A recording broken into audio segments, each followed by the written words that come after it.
Hello and welcome to episode 26 of the From the Vault podcast. I am your glamorous host, Nathaniel Forsyth, and with me is my unglamorous assistant, Holt Hauser. How are you doing? How dare you? How absolutely dare you? I have glamour. It's just, it's a particular variety of it.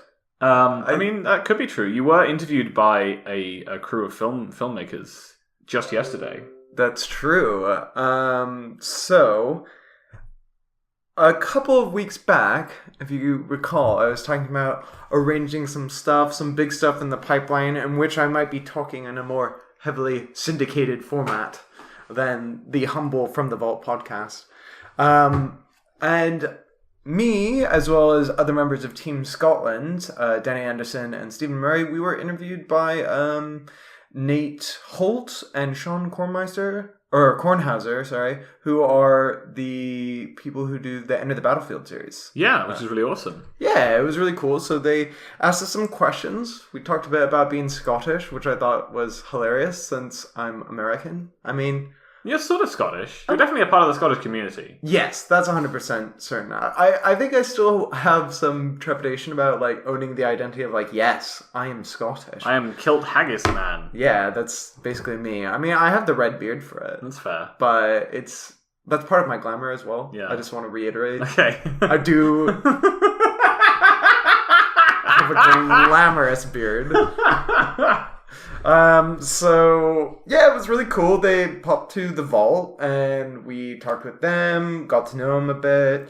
We ended up firing a draft with them as well, got some playtesting in, just learning this format, the limited series. There's no draft at the World Magic Cup, but good to team learn the sealed, cards. Right? Yeah, it's team sealed and standard. So did that, it was a lot of fun, and then we ended up having a drink with them. It was a really great day, actually. Enjoyed spending my time with them. It's cool. I know. I'm pretty excited to see how the footage turns out. They're Yeah. also going to be talking to Gary Campbell today, Yeah, so. good old Gaz. Yeah. I'm sure Gaz will have plenty to talk about. Gaz never doesn't have plenty to talk about, to his credit. You think you could ask him any question and he would have an opinion on it? He would have something to talk about. I don't think that's necessarily true, but I think you could have a very long conversation with Gary and discover many interesting things. That's true, and I have done Yeah. many, many times. So I can get behind that. Gaz is pretty great. Yeah. But yeah, aside from Holt, graduating onto the famous stage of internet fame and celebrity. Well, I guess there's also the other level where I realize I keep forgetting in the podcast to ask, how are you doing, Nathaniel Forsyth, man of the world? What have you been up to? I've been okay. Holt got me back into playing a computer game that absorbs an enormous amount of my time. And other than that, not a huge amount to report. I've been playing a lot of Magic, which is... it's probably good. Yeah, it's kind of good. I've been running a lot of leagues on Modo, getting back into it. This standard format is a lot of fun, and I've been hitting it pretty hard. Yeah, I've been in the same camp as well, probably much to the deficit of my thesis work. I've definitely... The amount of writing I need to do by next week is piling up a bit, and every time I kind of sit down at my computer, I'm like, I could start writing this, drafting a copy of this chapter, or I could run another league with blue-red Phoenix Drakes. Yeah, so I think last week we talked... Was it last week? It was last week. Yeah, we talked about Crackling Drake as a pillar of the format. And I think we briefly mentioned that there was an Arclight Phoenix deck in the dump that was cool and wacky. Since then I've played quite a bit of that deck, as has Holt. Well, if we recall from last time, we had a bit of a debate about how good this card is, what its power level is, how good it could be. So we both kind of... We had a debate about whether or not you wanted to discard it to your discard spells. No. You definitely do. For sure, but I mean, there was a level where we were like, how does this work? I felt like there was questions. Sure. And we were wondering, is it good... I was saying, is this just good enough on its face in certain matchups where you have, a thing you do for 4 mana, hits for 3, and then you'll later recur it? And you're going well, how strong is this engine? What I want to do is just throw it in the bin immediately and reanimate it. And there was questions about how consistent that could be. And so we both kind of picked up the deck. So I picked up the deck because I was like, this looks like super nonsense, but if it's good, I really do want to play it. And it looks like a ton of fun. Mm-hmm. So I'll run a league of it and see what it's like. And I was really pleasantly surprised by how good the deck actually is. Yes, I was too. Like, oddly enough, like, so last standard when I was playing Blue-White Control, pretty much the entirety of the formats, I stuck with Blue-White. Because when I played it, I was like, this feels like the most busted thing. Like, this feels like the strongest interactions. Sure, you abuse your opponent's deck building decisions the most. You have the individually most powerful cards that have the highest impact. Mm-hmm. This deck is probably the most, I want to say probably since Marvel, like, the most unfair deck, actually, I've played. Where I feel like sometimes you get starts like, you can play a fair game, you can play a fairly controlling game, you have interactive spells. The list I've been running was the Lightning Strike list from a couple deck dumps ago. Yeah. There's been other types as well that I've been meaning to try. Yeah, there was the most recent deck dump, there was one that like goes super hard and plays like, it played like 2 Murmuring Mystics, it plays like, some Enigma Drakes in addition to the Crackling Drakes. It's just like more threats. It played Crash. No, it didn't play Crash Through. It played Warlord's Fury, but it could have played Crash Through. It just played like a bunch of like 1 mana spells. Yeah. It went real diving for 1 mana spells. Whereas most of the lists that me and Holt have been playing are like shock and opt at your 1 mana spells. Whereas these guys were like, nope, we're playing Warlord's Fury. We're playing really quite low quality 1-cost spells. Mm-hmm. Like we're playing Maximize Velocity. Yeah. We're just playing so many spells. I mean, Maximize Velocity is pretty sick with Crackling Drake. It's good with Crackling Drake. It's less exciting with Arclight Phoenix. Oh, for sure.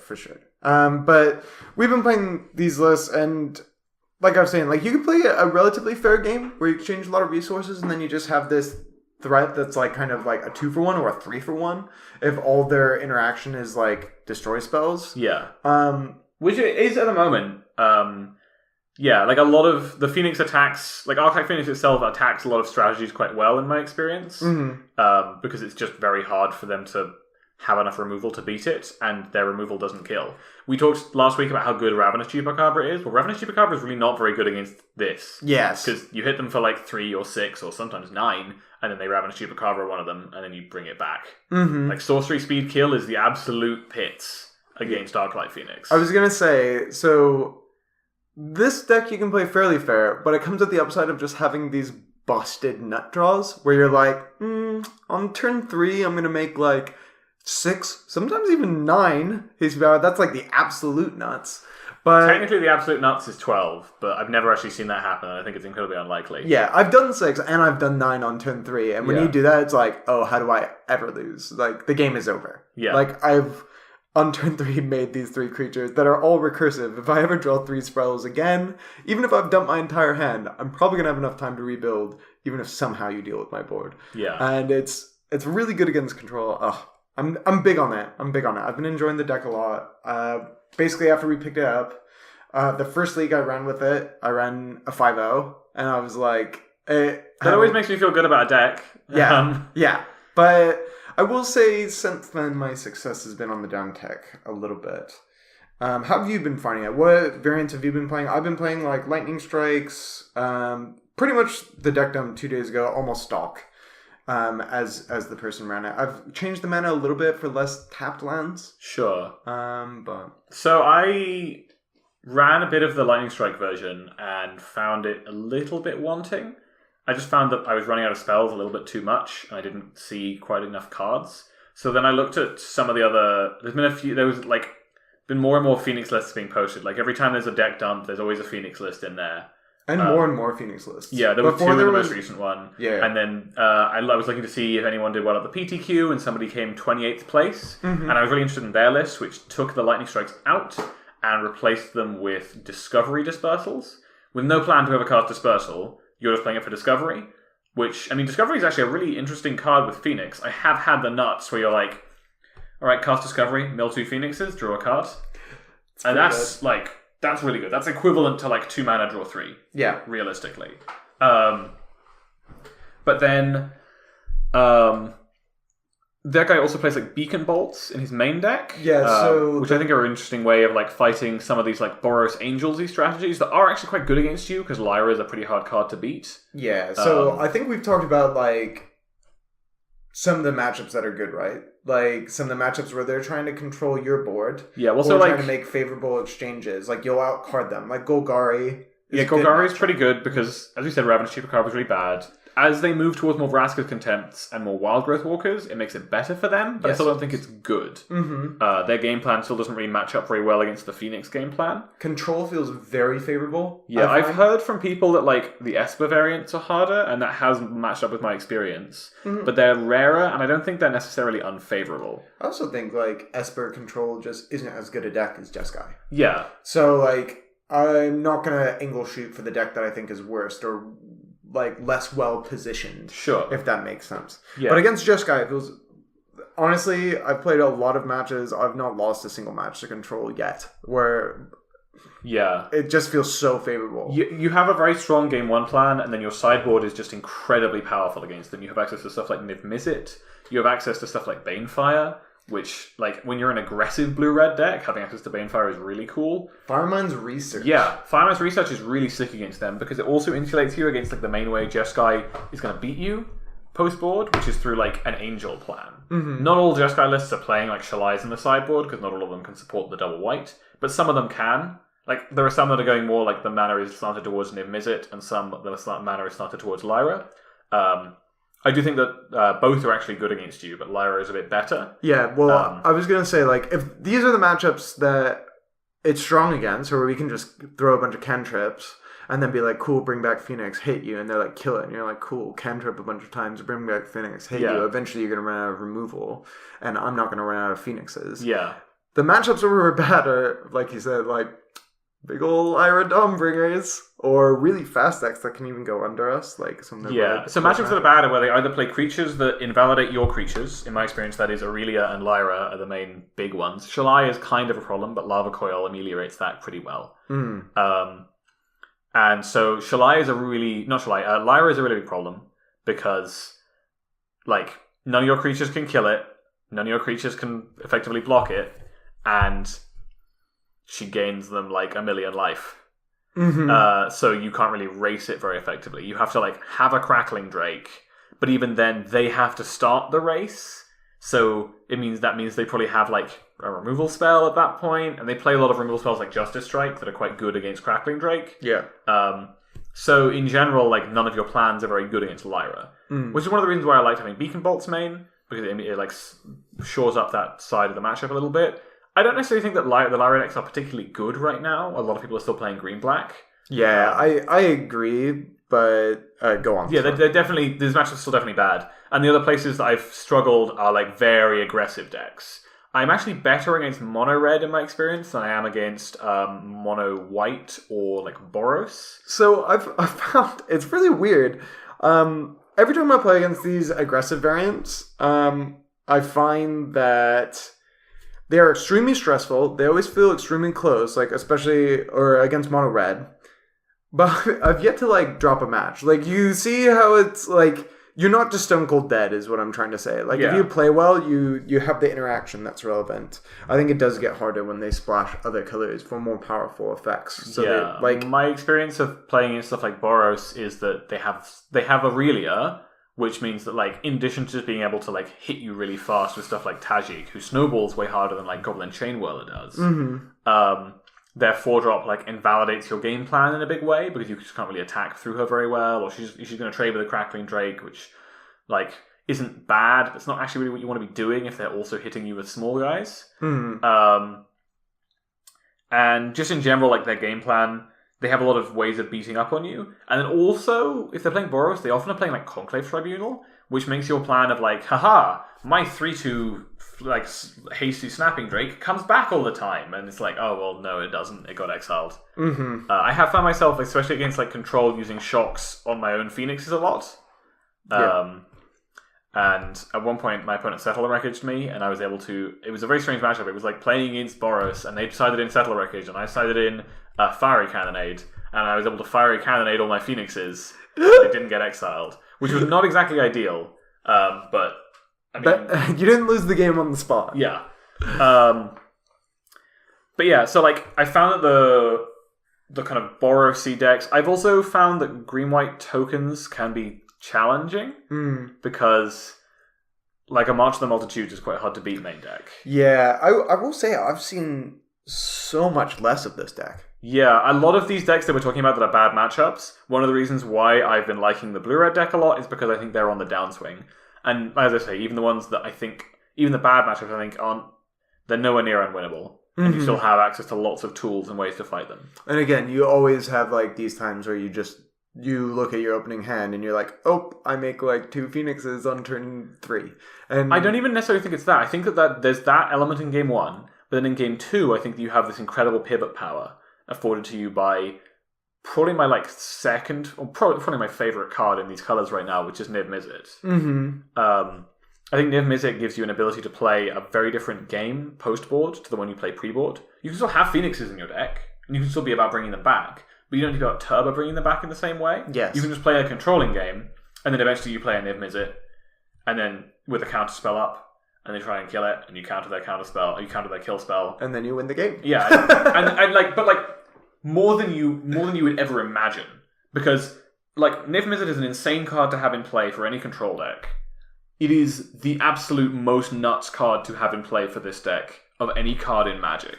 I mean, it makes sense, right? Because the deck is built around playing instants and sorceries, like, a lot. Also, like, everything's about critical mass in this deck. Yeah. And when you have a deck that's full of cantrips, and you have a permanent that says, yes, every time you cantrip, draw another card? Yeah. You have a lot of 1-mana draw too. I have killed people from 15 life in 1 turn with Niv Mizzet. Yeah, absolutely. I've done similar. The card is really, really strong. Yeah. And I just think it's a very strong secondary like approach to have in this deck where it's like, oh, my Arclight Phoenixes aren't very good, or like that plan is not particularly consistent against you. Okay, I'm going to Niv Mizzet you. And if I untap with it, which I'm going to because I have this counterspell, you are going to die. Like, just immediately. I'm going to hit you for 5, and then you're just going to be dead.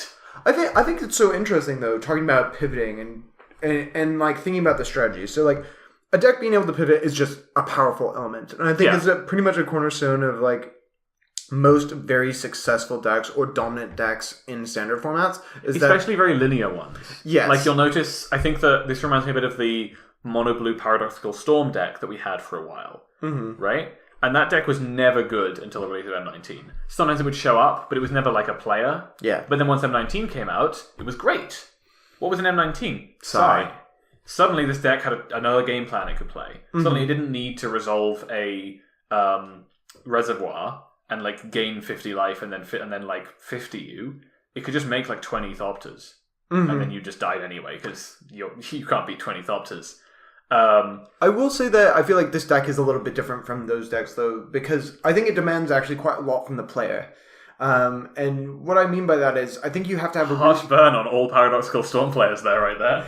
That's true. That deck is complicated, but I mean more in the specifics of pivoting. Sure. Like, I feel like Paradoxical Storm, like, whether you had the win condition with, you know, the actual Storm card, Reservoir. Yeah, Reservoir. But, like, with Psy, like, you kind of did the same thing, you just attacked on a different axis. Sure. If that makes sense. Yeah. You want to play a bunch of artifacts in a row while you have your piece out, that makes it matter. Sure. And then eventually use that to kill your opponents. I find it requires a greater understanding of, like, what your role is in the matchup, or what the game is about, quote unquote, when you're playing the Phoenix deck and you try to pivot. Like, because, like you said, you're still keeping your Phoenixes in, and sometimes you look at your hand and you're like, how much should I commit? How aggressive should I be? Or, like, do I just say, like, all right, I think more often than not, even if I have something that could turn into quite a busted start, I'm just going to resolve to play conservative and to wait and to bide my time and eventually win that long game.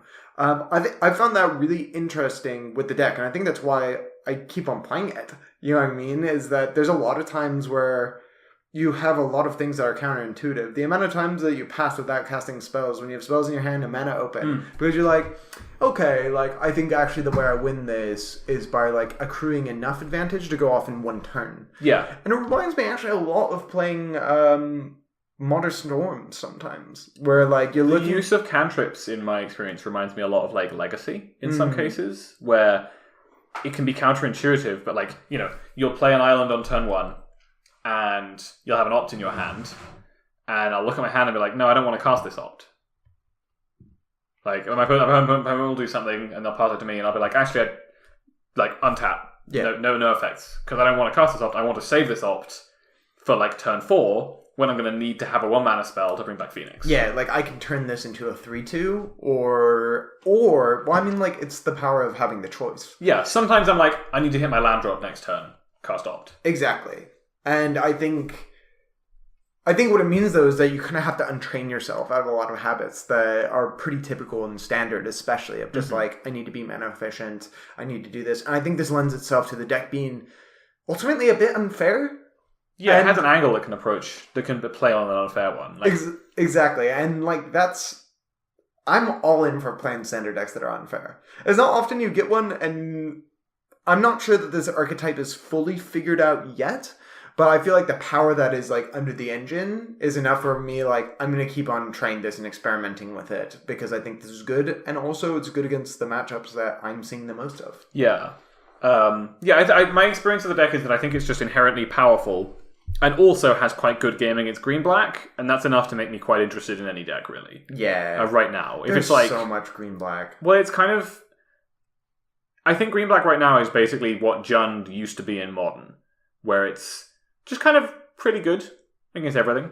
Mm-hmm. You're not really a dog or a huge dog anywhere, and you're not really like huge. You don't crush anyone that much. At least no one that anyone is playing. Right? Yes. There's no decks that anyone plays right now where it's like green-black's my worst matchup. Mm-hmm. But like, you just are generically strong. All your cards are pretty good, and they all do pretty good things, and you win a lot of games off of like just playing out your creatures and your removal spells, and then like hitting your opponent 5 times. Mm-hmm. But this deck I do think attacks it on a good angle. And while it's not that they can never win, you have to like kind of mess up a bit, I think.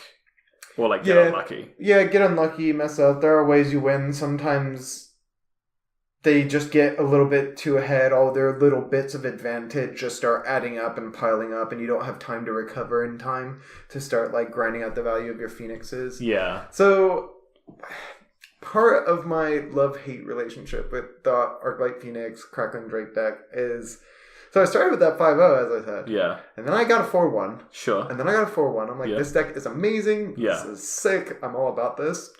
And then I got a 2-3. And I'm like, oh, that happens. Yeah. And then I got a 2-3. And I was like, And then I got an 0-3. Oh, man. And then I was like, oh, God, what's happening? I'm losing a bunch to green-black. Like, what's changed? What's going on? And I got another, like, 1-3 again. And I was like, what is happening?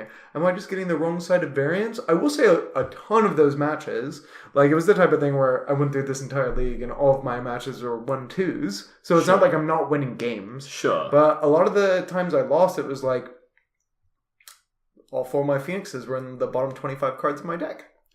I mean, so that's actually something I want to address, because the first thing I thought when I looked at the deck was like, how do you possibly see this Phoenix enough to be worth building around? My experience with it actually is that most of the time you see so many cards. So many. Surprising amount. Yeah. Well, almost every card in your deck draws cards. Especially in the Discovery version, where like you're seeing 3 cards every time you cast that. Yeah, like the only card that basically isn't a 2-for-1 or has draw a card attached is Shock. Yeah. So... you see so much of your deck that you do pretty consistently find your Phoenixes. You don't necessarily consistently find lots of them in the top 20, but you will consistently find at least one, in my experience. One can like really carry you in a lot of spots. I will say, I guess I bring it up because I'm also thinking about like mentally where I'm at and kind of like, oh God, like I know this deck is strong and I'm getting a bit scared. We're going to talk a little bit more about Lille because I'm going to GP Lille in a week and a half, or a week now. It's not far away. So I'm kind of having a bit of a wobble about it, but we can talk more about it then. I want to think about an element of this deck that we talked a lot in testing, actually, about. Sure. And that is, we've talked a lot about Phoenix. Yeah. We've talked a lot about the rest of the deck.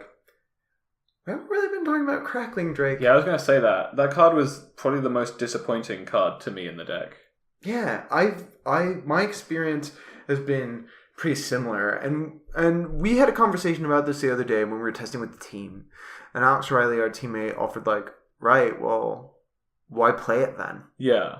And I've been thinking a lot about this. Like, so you brought up a list earlier that was running things like maximize velocity. Yeah. Where, like, in that sort of thing, where you're, like, maxing 1-drops, and you just, like, basically, you play a 4-drop and this 1-mana, like, burn spell, like, it's not uncommon that you get Drake to be 7 power plus in this deck. Sometimes, I've had it pretty big Drakes. I've attacked people for 12. Yes, I have 2. I've had bigger Drakes that never attacked because people conceded. Yeah, that's fair. I will say that, like, so there's this weird thing where Drake looks great in the deck. Yes. So you look at the list and you're like, obviously Crackling Drake's in this deck. It's amazing in it. Mm-hmm. My experience with the deck with Drake has been basically that I think it's bad in all of our good matchups and good in most of our bad ones. Yeah, it's like a weird hedge card. Like, I don't know. Like, and sometimes you just cheese wins out with it. Yeah. But so, like, yeah, like, I play against Mono Red, for example, and I think Drake is a huge piece there, where, like, you play a Drake, and they're like, Experimental Frenzy? And you're like, cool, I'm going to kill you. Mm-hmm. I'm going to kill you before that ever matters. Or alternatively, they've got, like, 3 cards in hand, you're like, Drake, draw a card, and they're like, right, Lightning Strike it. Yeah. Now I can attack again with, like, my 3/3 and a 2/1, and I'm like, okay, cool, Crackling Drake. Yeah. And it's like, ooh, right, what do I do about this thing? But in general, I found it just so disappointing. Yeah, it just ends up being An expensive cantrip. Yeah, like 4 mana is just so much for the effect. An Enigma Drake is less exciting to me because it doesn't get quite as big, and I don't know, like I'm even less excited about like this 3-drop that doesn't draw a card and still dies to all the same things. Mm-hmm. I also feel like Crackling Drake has suffered from the uptick of stuff like Lava Coil. Yeah. I have found that sometimes it serves a role as like a lightning rod, where you play it, your opponent Lava Coils it, and then you bring back a Phoenix, and they lightning strike that one, and you're like, great. I've also had it before against Green Black, where I've kind of hummed and hawed about like whether to bring back a Phoenix or a Drake, and I'm like, you know, if you've already used 2 Chupacabras, maybe this is your Vraska's Contempt in the deck. Yeah. So I'll play the Drake. Or like, but like, I will say in that matchup, I almost never play the Drake unless I've seen like 2 or 3 Chupacabras. Yeah. Because when it gets Chupacabra'd, it's just like so bad. Those are the games you lose. Yeah, and we were just talking about how Chupacabra isn't good against Arclight Phoenix because it's like sorcery speed kill that doesn't actually get rid of it really. Yeah. Whereas it's great against Crackling Drake because, Crackling Drake drew a card, but it probably drew like a cantrip. Yeah, and like... Or like a cheap like burn spell or something like that. Or whatever. Yeah. Like you only have It probably didn't draw a threat. Yeah, you only have so many threats in the deck, so it feels like you really, really have to be careful with them and protect them. And sometimes I just feel really dissatisfied with...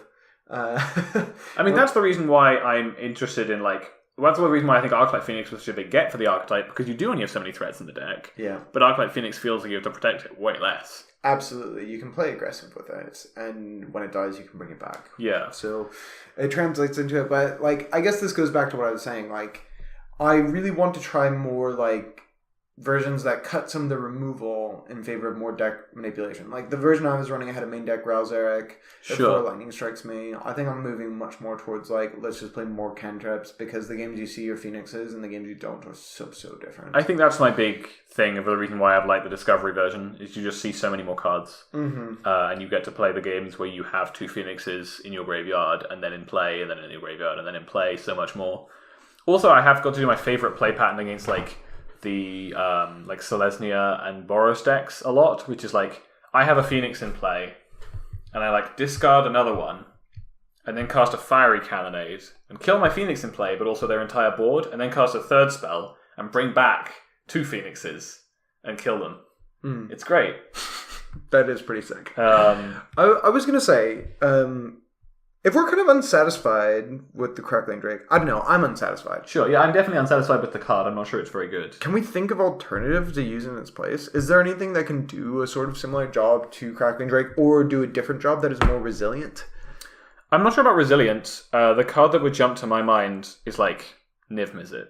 Just like Jam Niv? Yeah. I think that Niv Mizzet is like one of the strongest possible cards to have in play in this deck. And like I say, is like the other angle you can take. I think if you wanted to put Niv Mizzet in the deck, you might want to play more counter spells in the main deck. Currently you play like 0 because counterspells don't work very well with Phoenix. I've been playing... Like Syncopate, right? Yeah, I've been playing Syncopate, and like it feels really weird. This is one of those decks that I think you can actually play a fair... Like, you have a suite of 1-ofs you can use. You have flex spots. Sure. And actually, because you see so much of your deck through cantripping, like, your 1-ofs are almost like 2-ofs. You see them a lot more often than you would in a Jumpstart. Yeah, exactly. Like, one of the biggest things that I've been like, okay, I want to try your version, was the fact that it, like, it's running Beacon Bolt and this thing that sees more cards, Discovery. Yeah. And when I thought about it, I was like, actually...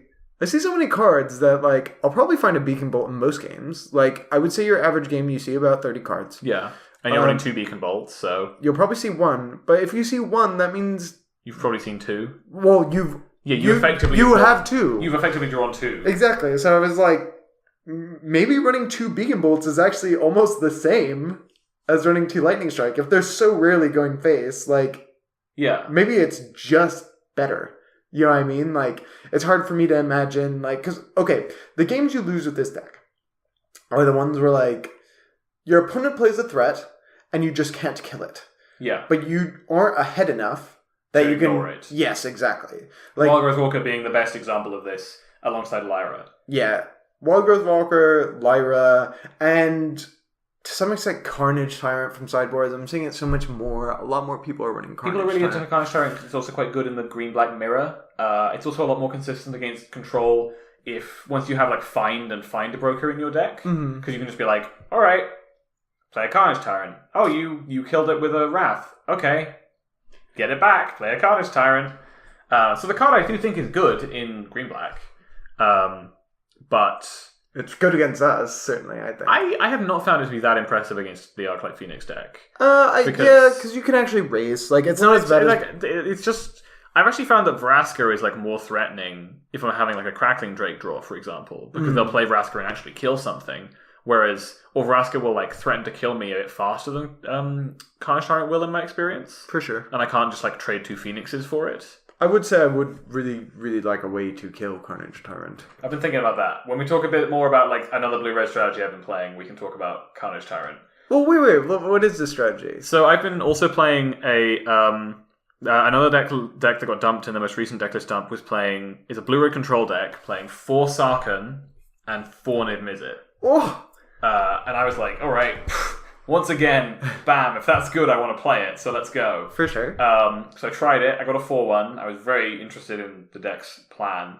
I'm really into Niv Mizzet as a control win condition, because it means that you don't have to worry about your opponent having like unbeatable permanents in the same way. Or at least you have an out to it. Stuff like Argyl's Bloodfast is not as good against you as it is against like blue-white. Yes. Partly because you're running stuff like Expansion Explosion, and partly because your win condition involves dealing them a bunch of damage. Mm-hmm. And like, if they have a Bloodfast and they've drawn down to 4, and you go like, alright, Niv, have up a counter.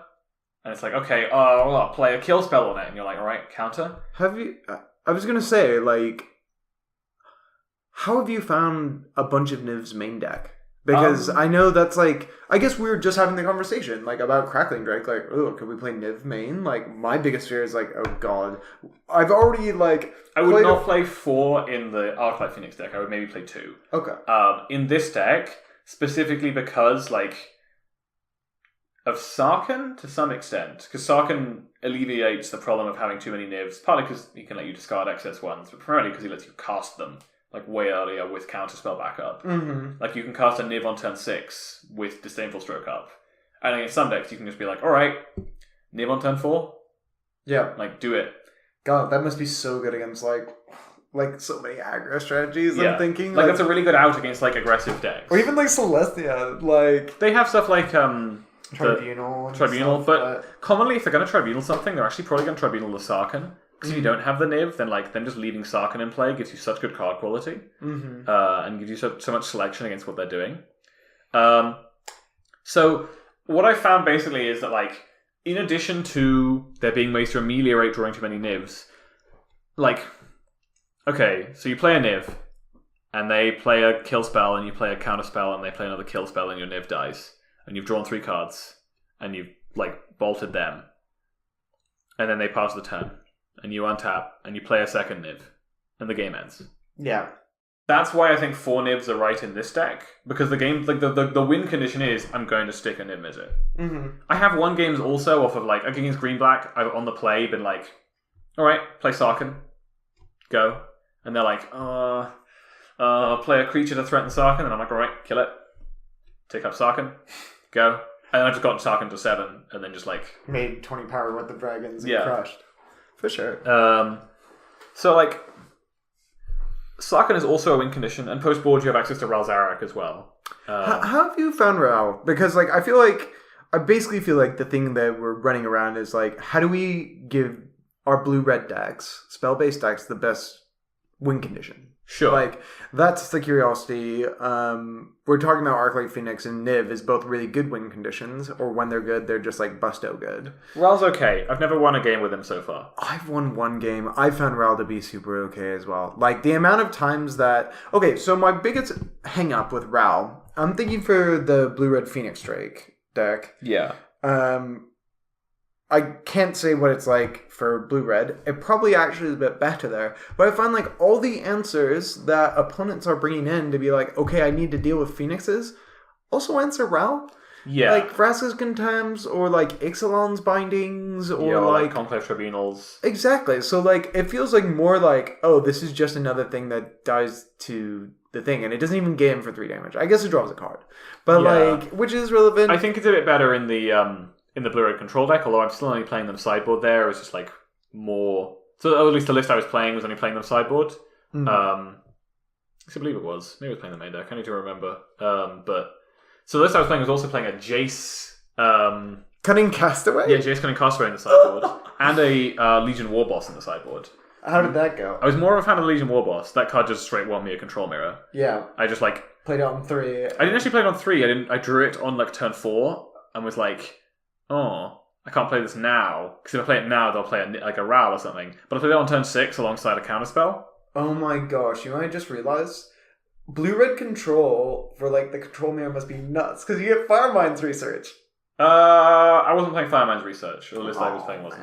I think you not it's run enough instants and sorceries? Well, you just can't proactively cast them in the same way. Yeah, I guess. You have like 4 opts, but then you have a bunch of like removal spells and counter spells. Yeah, that's fair. Like I think those are a lot worse. It's a very slow advantage engine, Yeah. rather than like being like, I'm going to cantrip once or twice. Like if you're playing time. Radical Idea, I'm a lot more interested in Firemind's Research because you're actually casting 2 spells. Yeah, for sure. Whereas like I'm not as interested in it if I'm playing like Ionize. Yeah. That card's a lot worse with it. Especially if my plan is that I'm not going to be casting spells. I think that's the main difference, is that Control's plan is like, ideally, I never cast a spell because you just don't do anything and you die. Mm-hmm. Right? Like the Control would like the game to just be land, drop, go.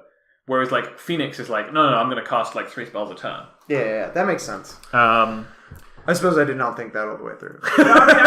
No, it's one of those things where it makes sense on paper, right? You're like, oh yeah, well I want this thing that cares about instants and sorceries in my deck that cares about instants and sorceries, but you're just not like casting the spells in the same way. It doesn't play out in the same way. Yeah, it's not the same sort of critical mass. Yeah, it's just not as proactive. But yeah, I was a big fan of Legion Warboss in the sideboard. I think that card is really sick for blue-red control mirrors, or just like control mirrors in general, because your opponent will likely have taken out most of their like efficient ways of interacting with it, and it kills your opponent in like 4 turns, I think. It's like 1-5-9. No, 1-5-7-9. Yeah. So yeah, you just kill them like insanely quickly. Less of a fan of Jace. I think that card is a little bit less exciting, especially without like cheap creatures to go with him. But how does... Okay, coming back to a question we were having before... Carnage Tyrant? How does this deck ever beat Carnage Tyrant? So, my experience is that if you have a Niv in play by the time they cast it, you can race pretty comfortably, because Niv you kill people insanely quickly. Sure. If you don't, you can never beat it ever. Right. That seems kind of a problem for the deck. Yeah, I think it's a problem. That was my main problem playing it. Like I 4-1'd, and the match I lost, I was playing against Green-Black. I was like, man, this feels pretty good against everything Green-Black's doing. I feel like Cancel is just a good card against Green-Black. Yeah, I actually would agree with that. And like, also now I have this Niv Mizzet, and I don't think Niv Mizzet's very good against Green-Black in the Arclight Phoenix deck, but I do think it's good in this deck, because like, all their good answers to him either draw me a card because they're Assassin's Trophy, or get countered by Disdainful Stroke. So in post-war games, I did board into like 3 Disdainful Strokes, and I'm like, I'm just going to cast Niv alongside a Disdainful Stroke, and you're just going to die. Yeah. Stuff like Sarkhan, if they're not playing Vraska Golgari Queen, they don't really have good answers to. They have to Assassin's Trophy him, and man, it feels bad to Assassin's Trophy that guy when it's like, okay, well, they like got to rummage once and also ramp, and I think there's also the level where it's like, how many Assassin's Trophies can you keep in against Control? Yeah, well, I mean, theoretically, you want to keep in a reasonable number, right? Because that's like the idea of Assassin's Trophy being good is that it lets you attack like the weird permanence Control Bring has against you, in addition to killing like Steel Leaf Champion. But people are going down on Assassin's Trophies and playing more Vraska's Contempt, which is generally good for this deck because that also gets countered by Disdainful Stroke, and just like your opponent paying more mana to answer your like win conditions in Control is good because it gives you more like a maneuverability to just say, okay, cool, well, I'm going to stop you. Yep. Or okay, you answered my thing that I slammed, but you didn't do anything else, so now I just get to untap and slam another thing, or like hold up counter magic or whatever, and I'm still ahead. I didn't get punished. So yeah, I was playing against green black. I was feeling like, man, this game plan feels pretty good against them. I'm feeling pretty good about this deck. It's so great. And then on turn 6, they played Carnage Tyrant, and I was like, oh, cast Expansion Explosion to draw 2 cards. Okay, draw 2. Oh, no, well, none of those were Niv Mizzet. Okay, draw a card for turn. Oh, that's not Niv Mizzet. Oh, I think I'm dead. So I had to think about this because it used to be, obviously, if you were playing white, you could play Cleansing Nova. Sure, that was actually one of the best parts about blue-white in the last format. Is like a lot of the green decks were just like so bad. Yeah, I do think that you had like all the tools. Your worst, like the black cards are better against you at that point. Like, yeah, stuff like Argos Bloodfast is a lot better against sure. blue-white than it was against against blue-red. I will say that I think blue-white is not a good deck right now. Yeah, I don't know. I'm not like I'm more saying for standard, and a lot of the green tools. Yeah, having access to something like Settle the Wreckage is very interesting as well. Like that card is a bit more played right now than Cleansing Nova. Even in like GSK lists that are slanting themselves a bit more white. I'm playing like Ionize instead of Sinister Sabotage and just saying like we're splashing blue basically. Or like blue is definitely our tertiary colour. We're playing it for like Teferi and Ionize and like Disdainful Stroke. But like, you know, having access to white tools is strong. But it's really hard to play this like 4 Sarkhan, 4 Niv deck as a Jeskai deck, I think. I think you can build a Jeskai deck that can play Sarkhan and Niv and like Settle. But I think that you'll struggle to cast Niv on a reasonable time plus holding up a counterspell. And I think you'll struggle to cast Niv on a reasonable time plus holding up a counterspell without Sarkhan. So you like lean a lot heavier on that at that point. You know, you can play like Deafening Clarion if you're only splashing white slightly. And maybe you're going to double Deafening Clarion. God, that sounds terrible. That sounds pretty tough. Yeah, it also just seems like... Have you ever... Like, I feel like part of surviving to the long game will probably involve Deafening Clarion. Well, you just keep in all 4, right? Against green-black, a deck where it's not very good. It's like it's only fine. Like, I don't really want 4 copies. Yeah. Yeah. So then, looking purely at blue answers, the best answer to Carnage Tyrant that existed in blue has rotated out of the format, and that was Vizier of Many Faces. Yeah. Okay. I haven't fully checked to see if there's still a clone. I don't think there is. I think that there's a blue-red clone, which is unplayable in this archetype because it's got Raid. Yeah. Protean Raider is a 3-mana 2/2. When it enters the battlefield, if you attacked with a creature this turn, it becomes a copy of any creature. Are you kidding me? Combines with your Goblin War Boss. It does combine with Legion War Boss, but I feel like I don't really... Want Legion War Boss against green black? No, not at all. What do you mean, man? I feel like I just don't want Legion War Boss against decks where I'm like, okay, we'll play a Seeker's Squire, cool. Like, nice Legion War Boss. So then I was looking at a little bit further afield. We have stuff like River's Rebuke. Okay. Which isn't terrible against green black. They do rely on putting a lot of their advantage is permanent based. Mm-hmm. And they put a lot of big expensive permanents into play. So you can commonly be like, alright, put everything back in your hand. You've got Vivian, your Vraska, and your Carnage Tyrant. You can't cast all of them. Yeah. But the problem with that is that, like... They still have Vivian, Vraska... Well, the problem is that they just cast the Carnage Tyrant again, and then you lose. Like, you could still... I think it could be fine if you were able to get to 8 mana, River's Rebuke you, okay, hold up a Disdainful Stroke, the big thing you cast this turn is going to get countered, and then you lose the game because we're back in the stage of the game where you have nothing and I have a bunch of cards and mana. Yeah. Like, I could see that, but the problem is that they just recast the Carnage Tyrant, and you're like, oh, I still can't win. Yeah, you have to make like that one turn be like the pivot turn. Like I'm thinking in like the Arclight Phoenix deck, like okay, maybe that works where you're like, okay, I've got a board presence, we're racing Carnage Tyrant. Yeah. Bouncing it for one turn could be super relevant. Arclight Phoenix could also play Protean Raider if they wanted, right? Ooh. I don't think you do, but like... You can call me a Phoenix! That sounds very bad. But you could, like, if you wanted an alternate Carnage Tyrant that was a clone, you could maybe play it there. That still sounds bad, don't do that, but like, that's an option within your deck. It's not really an option in this 4 Sark and 4 Niv deck, I don't think. So, then a friend of mine brought up a card that I've actually played at a GP before. To great effect, which is Star of Extinction. So this is 6 mana, blow up a 7 land. mana. 7 mana. 7 mana, destroy target land, deal 20 damage to all creatures and all planeswalkers. That might actually be really good. Like, I'm thinking about the games that I've lost against Green-Black. You typically have 7 mana. Yeah. At least the Phoenix Drake deck. I can't speak to the control deck. The but control like deck makes its land drops more than the Phoenix Drake deck. Exactly. So that actually sounds really interesting. I'm going to try it out in my sideboard going forward, because I also think it might just be generically good against Green-Black. Yes. I think that it's both an art to Carnage Tyrant and also just like, well, we had a fight, and then they managed to like duress me at a key turn and take a counter spell, and so they were able to land their Vraska, and then because of that, I had to like play this thing, and then I wasn't able to counter their next thing, so now they have like 2 planeswalkers and like 3 creatures in play. And I don't really have a good catch-up mechanism. Yeah, well that's exactly it. Is I found with the Arclight Phoenix deck is that sometimes you get behind and it's just impossible to come back. I mean, I feel like with the Arclight Phoenix deck, that's just kind of a part of the strategy. Mm-hmm. Is like that's an occupational hazard of playing like Arclight Phoenix and filling your deck full of cantrips. Is that like sometimes you're going to fall behind, and then including cards that catch you back up is going to lose you more games than it's going to win, so you shouldn't. Mm-hmm. But Blue-Red Control, obviously, like, the whole idea is that you're going to be behind a lot, and then you want to catch back up. For sure. So, including cards that do that is a part of the strategy.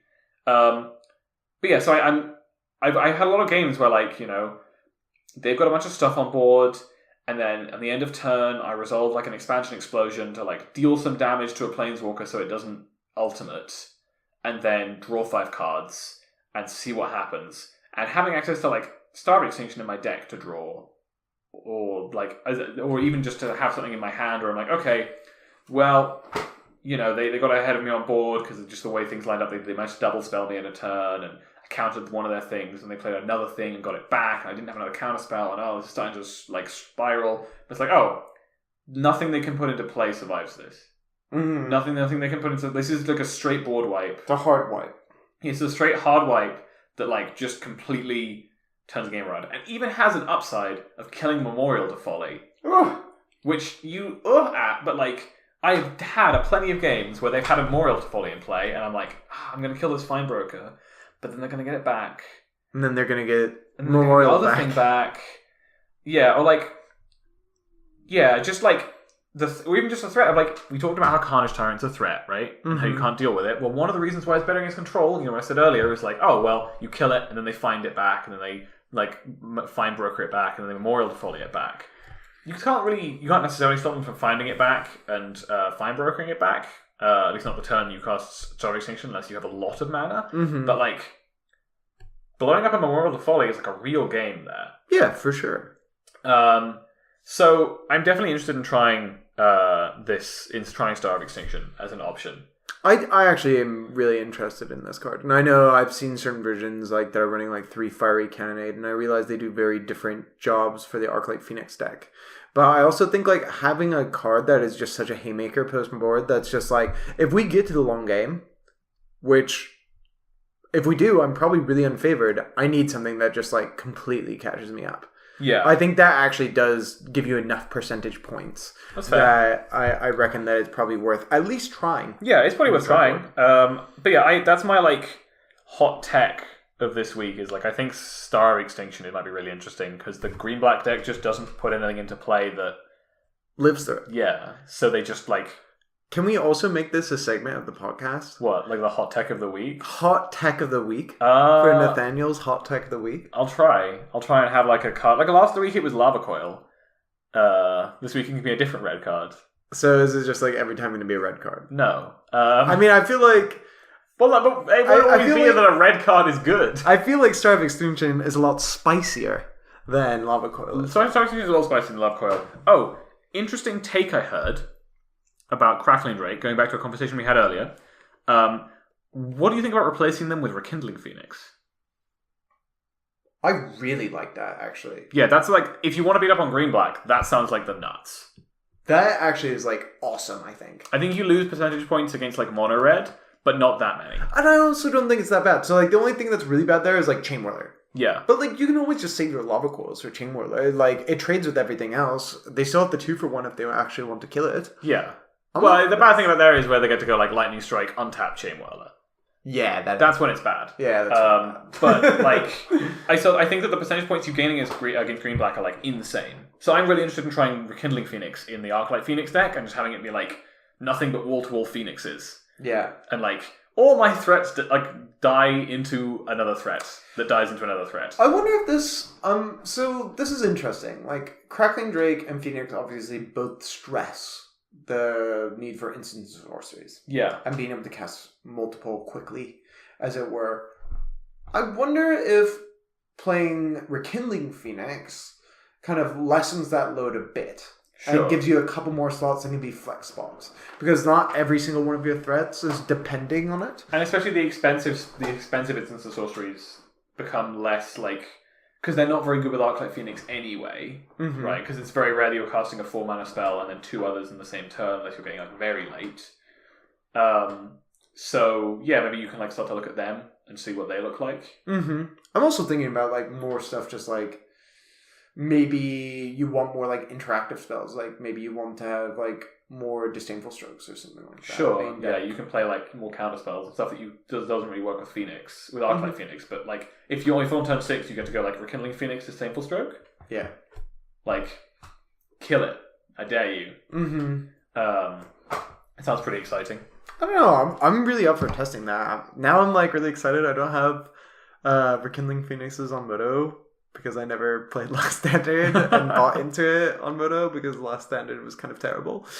Yeah, Last Standard wasn't really amazing. Then like I couldn't play Blue White Control online because it's just so expensive with Taveri's. Also, it takes so long. Yeah, well that's the other thing. Like sometimes your opponents don't concede. Yeah, and you're like, oh god, we have to do this entire thing. Yeah, especially because with the chess clock, like in paper, people are incentivized to concede if they're losing game 1, right? Yeah. Like I've had people concede to just like, I cast a pull from tomorrow for like 6, and they were like, okay, that's fine. Yeah. Like they recognized their hand probably couldn't beat 6 cards from me, so they just conceded. I didn't even have a Teferi or anything. They were just like, that's fine. Like, yeah, the game's over.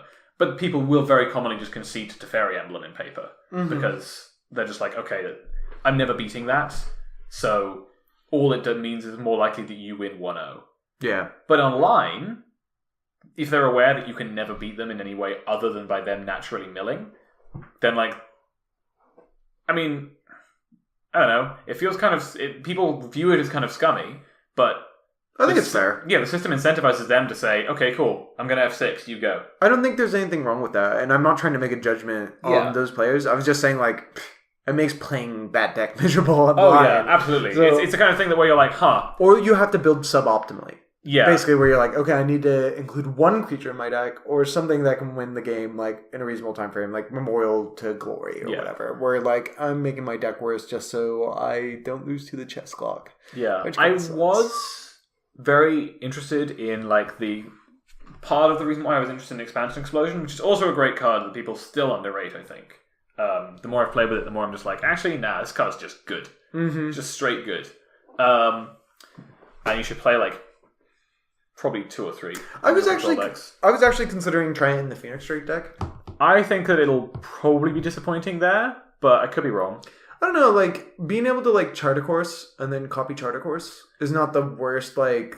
I guess, like, actually, the floor is, like, shock, copy, shock. That is pretty miserable, I think. I've seen people talk about mission briefing in the Phoenix deck, What's mission briefing do? It's the double blue Snapcaster Mage spell. Yeah. The what's it called? Flood of Memories or whatever. Yeah, Flood of Recollection. Yeah. Yeah, it's like the blue. Like Surveil 2 is pretty interesting on the card. Casting a spell from the graveyard is kind of interesting because it's just like it's a spell that means you're definitely going to cast another spell. Mm-hmm. And that other spell can be like another 1-mana spell. So it can be like, okay, cast Mission Briefing, like recast Shock, cast an Opt. Cool. Yeah. Turn 4, I bring back a Phoenix kind of thing. I will say, I only needed one mana spell in my hand. Yeah. Oh, that's pretty cool. I like the that. mana is like slightly more sketchy at that point. Yeah.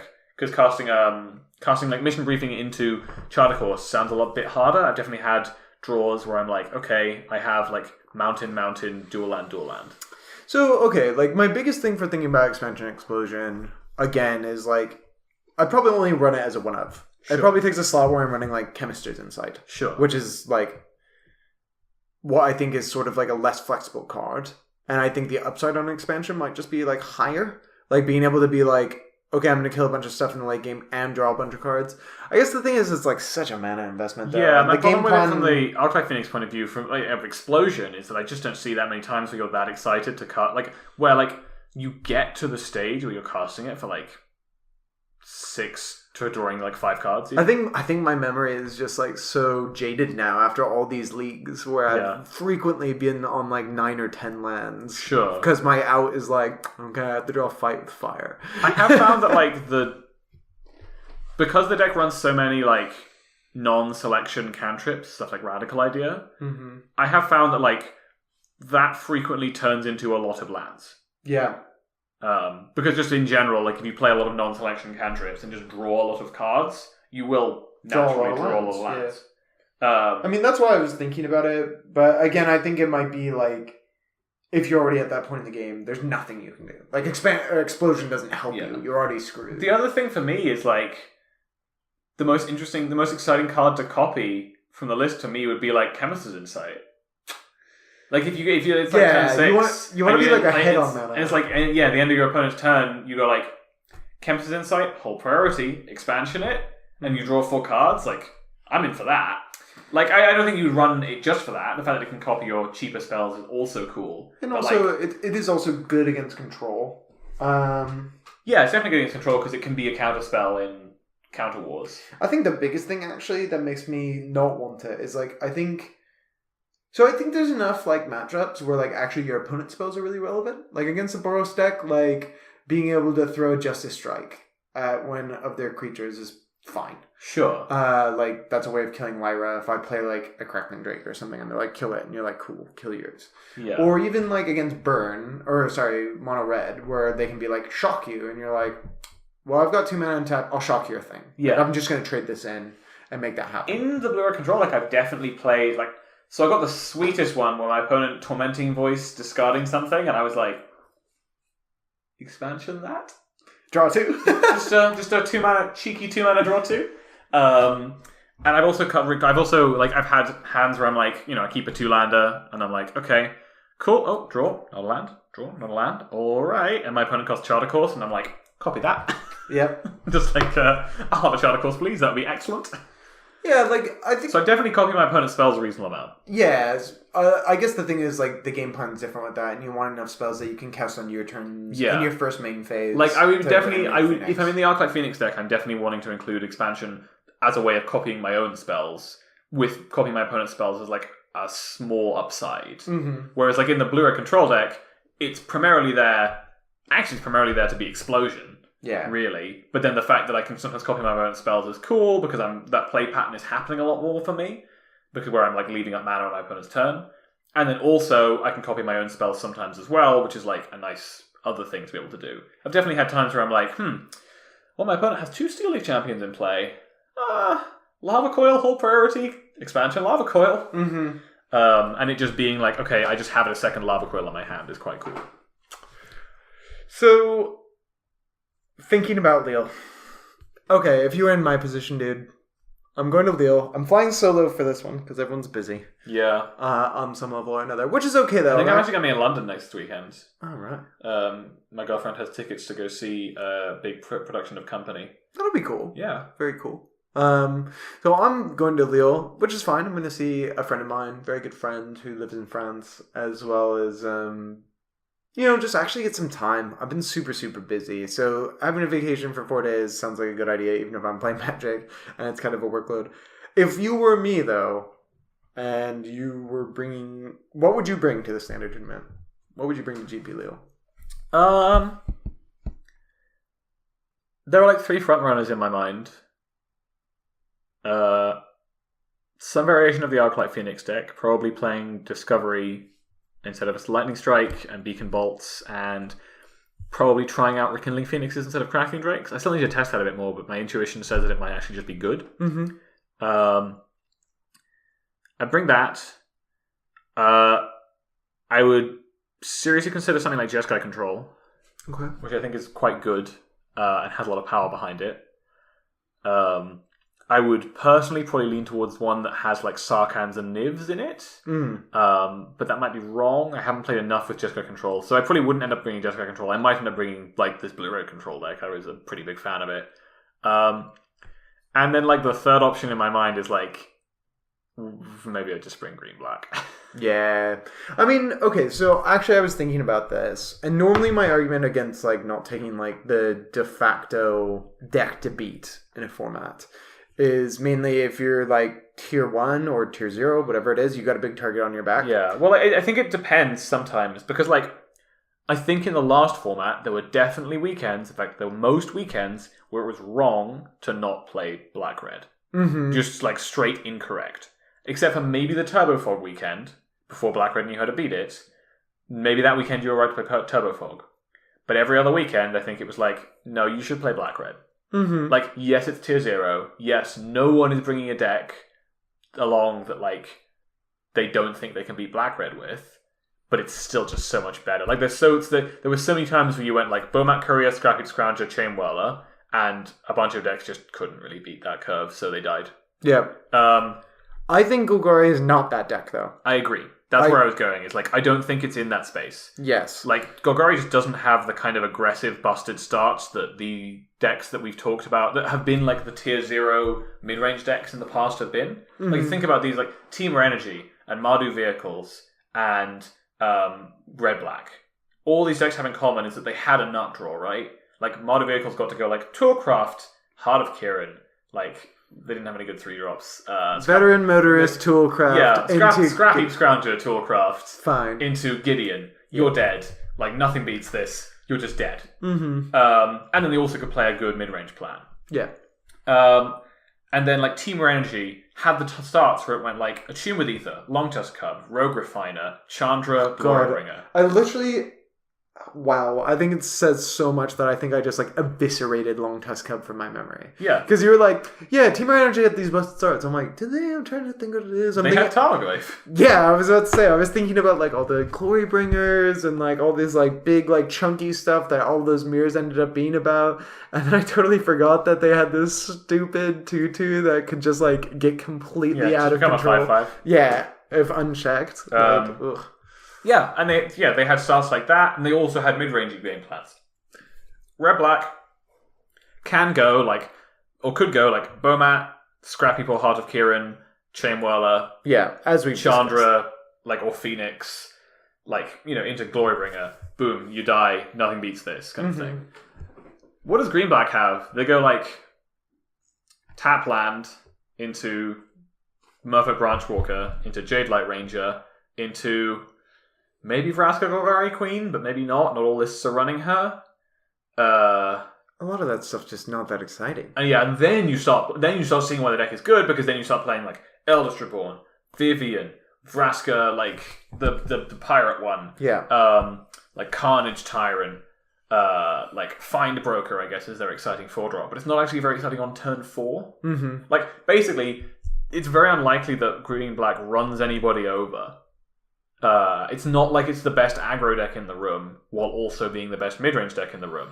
It's the best mid-range deck in the room, but it doesn't, like... it beats up on other mid-range decks and other decks that are bad against mid-range strategies, but it doesn't have these, like, aggressive, busted starts. It just plays, like, 2-mana 3/2s. It just plays a lot of 2-for-1s. Yeah. Yeah. it doesn't have Tarmogoyf, basically, is the big thing here. Mm-hmm. So, like, it's a bit more exploitable, I think. And you don't get nearly as many free wins with it. Yes, I would agree with that. And I also think... So the other level...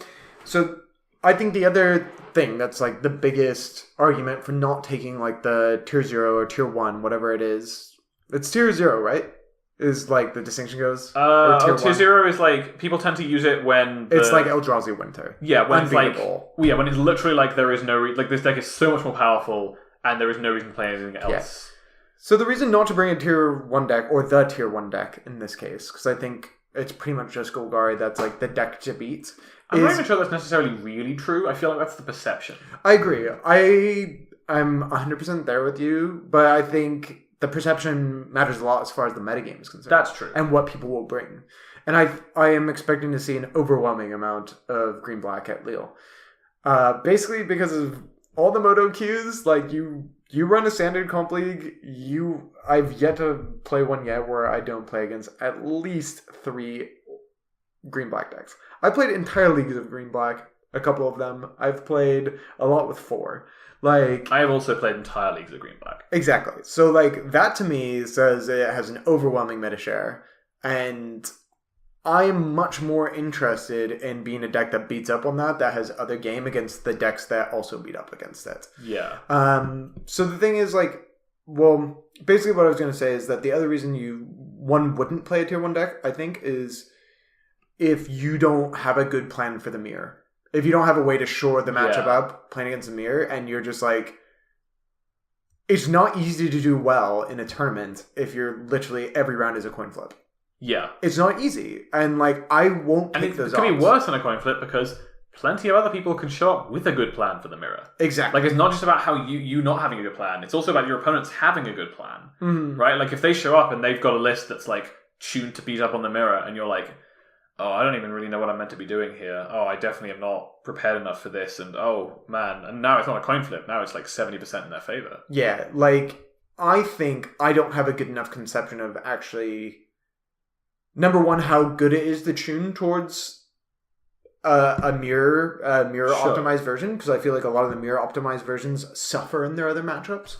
And that's definitely true. And in not, like, in a costly way. Sure. And I'm not sure I'm willing to take that. Basically, and then, like, I think I'm an alright enough player. I think I could navigate that mirror okay. Like, sure. I'm good at making trades and card evaluation, I think. I'm pretty good at combat math. I actually think that's one of my strengths as a Magic player. Sure. I mean, you play Death and Taxes to a reasonably high level, and I'm not going to say that deck is all combat math, but a lot of it is, like, similar skills as combat math, where it's like, this board state is complicated. Understand it better than your opponent. Mm-hmm. Like...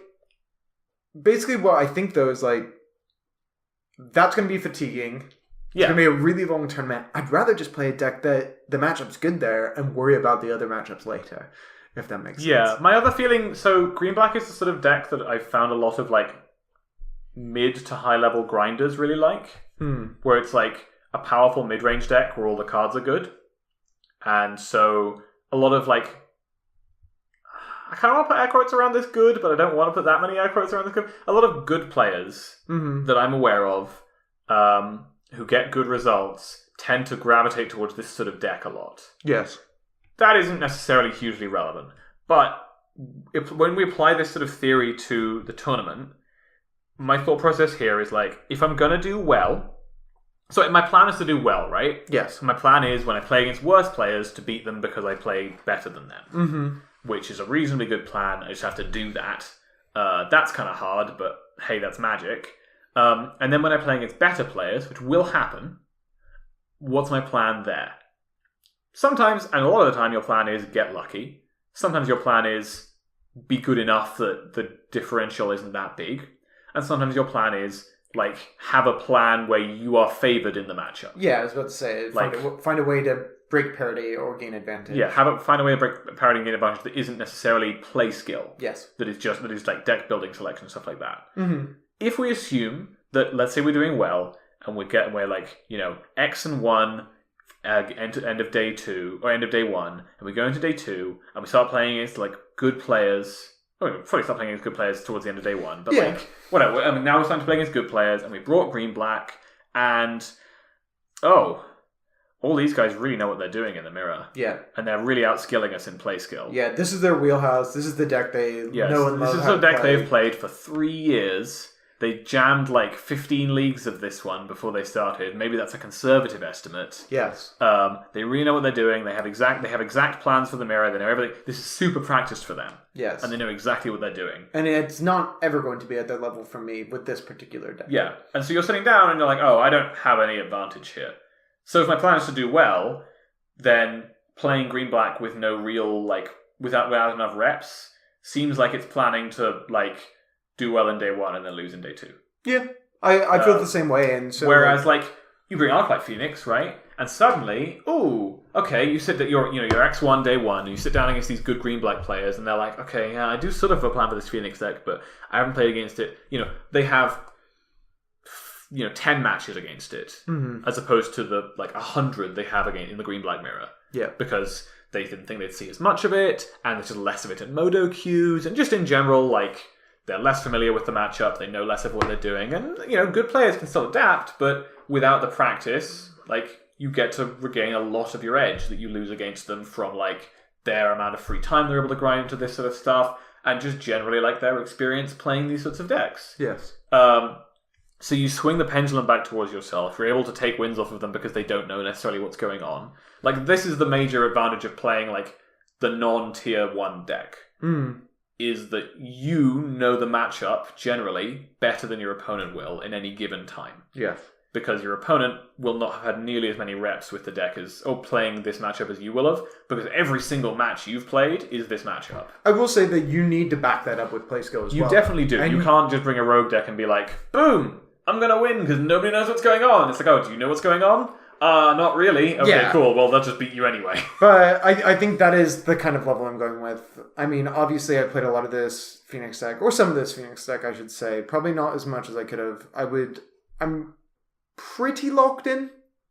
I think it's fair to lock into the deck that you've played the most to the standard. I think that if you've played a lot of it and you think it's pretty good against green-black, I'd happily play it at a tournament. I also think, like, this standard feels much more like play skill required, or like play skill is something you can leverage a lot more. So I don't think you have to be playing like the quote unquote best deck. Yeah. Like, I think in general, if you know what the heck you're doing and you're playing a deck that is within the power threshold, which feels fairly wide, or like the strategies in it are like pretty wide, as long as you're playing one of those decks and you play well, I think you could have success.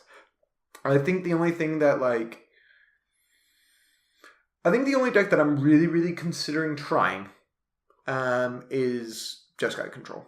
And taking a proper hard look at that and trying it. I haven't yet, mostly because, like, the strategy looks a bit in my wheelhouse already. Yeah. And it's a strategy I'm, like, familiar with, so I wanted to try, like, new other things. Sure. And then my third option is one I haven't tested at all yet, but I keep on seeing it come up. And it's this mono white deck. I want to see what it's about. Okay. I wonder if just, like, being hyper aggressive and being on the beatdown is, like, a good strategy right now. I can definitely imagine, especially if people are tuning their green-black lists for the mirror. Exactly. Like, games where you're just like, alright, play 3 1-drops by the end of turn 2. What are you doing? And they're like, oh, I played 2 tap lands. Yeah, or like Merfolk Branchwalker. I will say that one of the ways that people are getting an edge in the mirror is playing Llanowar Elves, and that actually sounds better against aggressive decks in general. I would agree. Accelerates you, especially less interactive aggressive decks. Like, that's worse against mono red, but it's better against mono white. Mm-hmm. Because it accelerates you to like, oh, okay, you played this. All right, well, I'm going to play a Vraska Golgari Queen on turn 3 instead and kill your thing. I think the biggest thing, I want to explore this deck. I was pricing it up actually this morning on Modo. It's like 2 ticks. It's not. It's actually quite expensive. It's like History of Analias, right? It's like 110 ticks. Jesus. Because of the Johnny's and Histories. But I was looking at this and I was kind of like, oh, that is the other card that Blue-Red has trouble beating, which is a Danto Vanguard. Oh yeah, God, that card's really annoying. But I have found basically that my plans against that in the Arclight Phoenix deck are, okay, you want to make every single removal spell like a 4-mana burn spell to your face? Let's go. Yeah. We're going to do that, and then I'm going to get an Arclight Phoenix into play, and I'm going to pressure you, and I'm going to make it so that you get to like 8 life, and I'm like, oh, I can't keep this alive. Okay, it dies. Mm-hmm. And then my plan in the Blue-Red control deck is I'm going to play an early Niv Mizzet, and then every turn I'm going to poke it. Yeah. Also, I can't attack past Niv Mizzet. I was gonna say It's still a tough card, though. yes, it is. One of it is also just like this is a strategy I enjoy playing. Sure, yeah. And I think it's important, like, when decks come up, that you see it, like, as a competitive player, as a person who grinds, when you see decks that come up, even if they're a bit wacky or a bit odd, or maybe you probably have a pretty good guess they're not that good, like, it's still sometimes worth it to try it because you're like, I know I enjoy this strategy. Yeah. And I'm good at it. And yeah, it might never be the green-black of the format. It might never be that good or the right, like, 100% greatest deck in the format. But it can still be right for a weekend. Sure. And if you have the skill to back it up, then it's worth exploring. And, I mean, I feel like that's something we often say here. It's just like, explore, try new stuff. Try Not it. in the way green-black does. No. Green-black. Maybe in the way green-black does. So I will say, actually, that Mike's... I've been having a thought that runs in a kind of, like, almost counter vein to this. Not necessarily disagreeing with what you're saying. I do think it's right to explore this sort of stuff. But I've been playing a lot of blue-red decks. I generally enjoy blue-red decks. I really like playing like weirdo tempo stuff and like cool blue-red control style stuff. Mm-hmm. And there is a bit of me that's like, is this actually good, or do I want it to be good? Yeah, I think you have to look at yourself with a critical lens as well. Yeah. But I think like part of it is the feeling behind it. I mean, I know I had that panic this week with these like 4 leagues that went down the toilet. And it was like, is this good, or do I just... Yeah. Like, am I just been playing this deck and getting lucky and wanting it to be good? Yeah, exactly. Like, am I just looking too much into those first couple tournaments where it was like, this is good results? Or like some of the playtesting we've done. Yeah. Where like, I found it consistently really good in playtesting. So I'm like, right, am I just like getting the busto starts? And is this like... I guess there's a level where it's like, even if I'm getting unlucky, it requires more, like... There are more fail cases for this deck. Sure. So unluck will happen more often. Am I happy with that risk? Yeah. Am I happy taking that rather than just being like, okay, every card in my deck says and does what it does on the card and that's it? Like, every card in my deck is consistent but less powerful. Like, that's generally what you have to pay, right? Normally, in Magic, you have to pay for power with consistency to some degree. Mm-hmm. Like, generally when they make the very... Like, either through the fact that the powerful cards are all expensive, so you're less likely to draw the number of lands you need to cast them.